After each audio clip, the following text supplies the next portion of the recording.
Perkenalkan, saya Anabella Nelasari. Di sini saya akan membahas konsep dasar dan pendahuluan fraktal.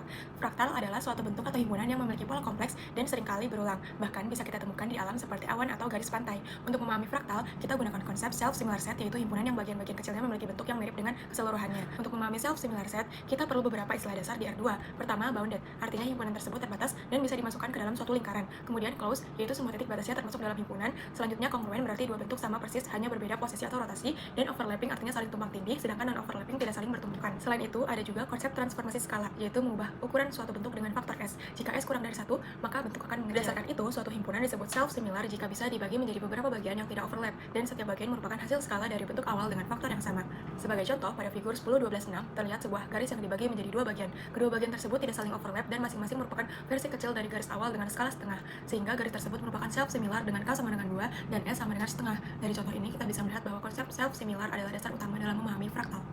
Selanjutnya adalah topological dimension. Topological dimension adalah dimensi yang menggambarkan struktur dasar satu objek. Contohnya, titik memiliki dimensi 0, garis memiliki dimensi 1, dan bidang memiliki dimensi 2.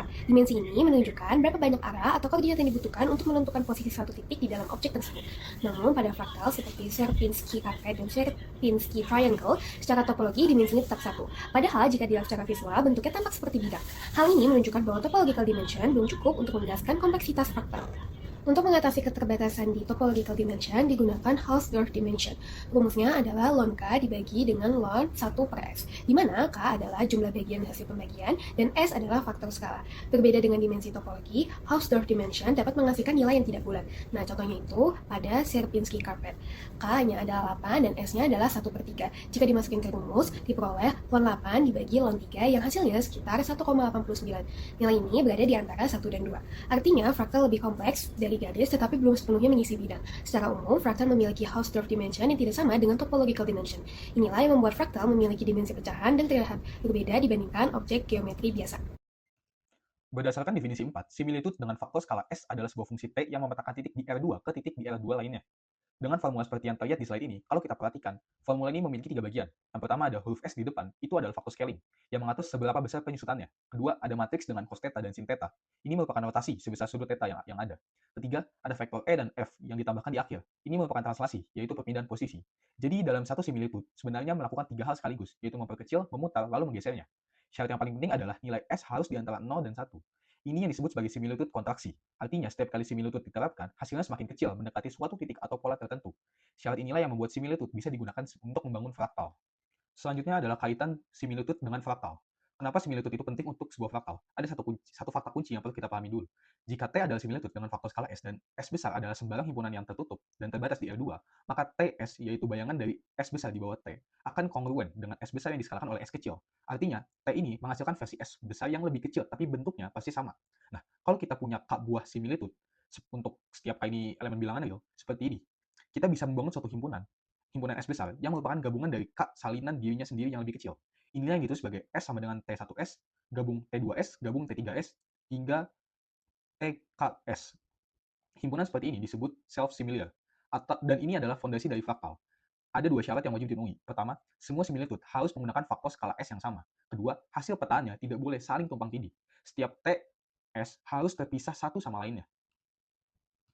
Sekarang kita lihat penerapannya pada contoh-contoh konkret. Dimulai dari yang paling sederhana. Contoh 7 adalah sebuah segmen garis dari titik 0,0 ke 1,0. Kita buat dua similitude, keduanya dengan S kecil sama dengan setengah, dan θ-nya adalah 0. Jadi tidak ada rotasinya sama sekali. Di mana T1 hanya menskala setengahnya, dan T2 menskala lalu menggeser setengahnya ke kanan. Hasilnya, T1S adalah setengah kiri segmen, dan T2S adalah setengah kanannya. Dan ketika digabungkan, keduanya pasti kembali seperti segmen semula. Ini membuktikan segmen garis adalah himpunan self-similar, dengan K sama dengan 2, dan S sama dengan setengah. Kemudian di contoh 8 adalah persegi satuan U. Kita gunakan 4 similitude dengan semuanya S sama dengan setengah dan θ-nya sama dengan 0. T1 akan menghasilkan kuadran kiri bawah dan T2 menghasilkan kanan bawah, T3 kiri atas dan T4 kanan atas. Gabungan keempatnya adalah persegi asli. Jadi persegi adalah himpunan self-similar dengan K sama dengan 4 dan S sama dengan setengah. Sekarang kita akan masuk ke contoh yang lebih menarik, yaitu faktor sejati. Ada contoh 9, yaitu karpet Sierpinski. Di sini kita gunakan 8 similitude dengan S sama dengan sepertiga dan θ sama dengan 0. Setiap similitude punya vektor translasi yang berbeda, yaitu 8 posisi di sudut-sudut dan sisi-sisi persegi, tapi tanpa ada bagian di tengahnya.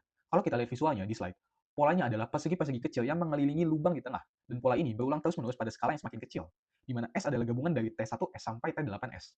Selanjutnya contoh 10 adalah segitiga Sierpinski.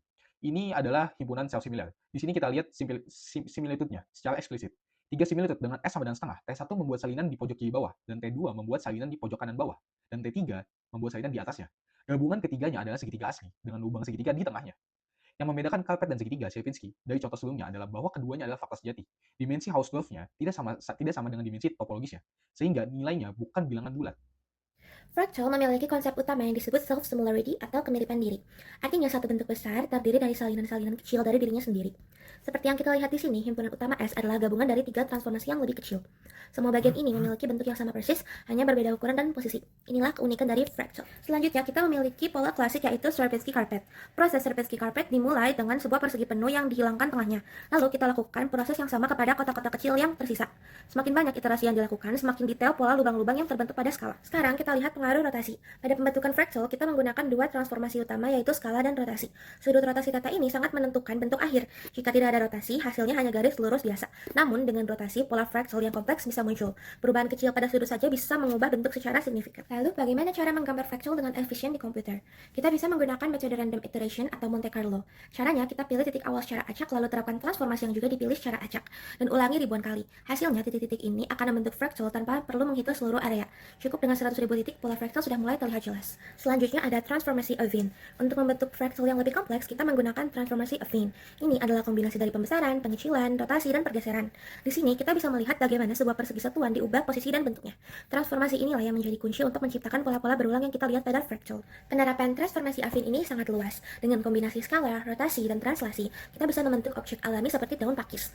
Metode ini juga efisien untuk kompresi gambar karena kita hanya perlu menyimpan rumus transformasinya, bukan semua detail gambarnya. Ini yang membuat teknik affine sangat berguna dalam grafik komputer untuk menciptakan tekstur dan lanskap alami.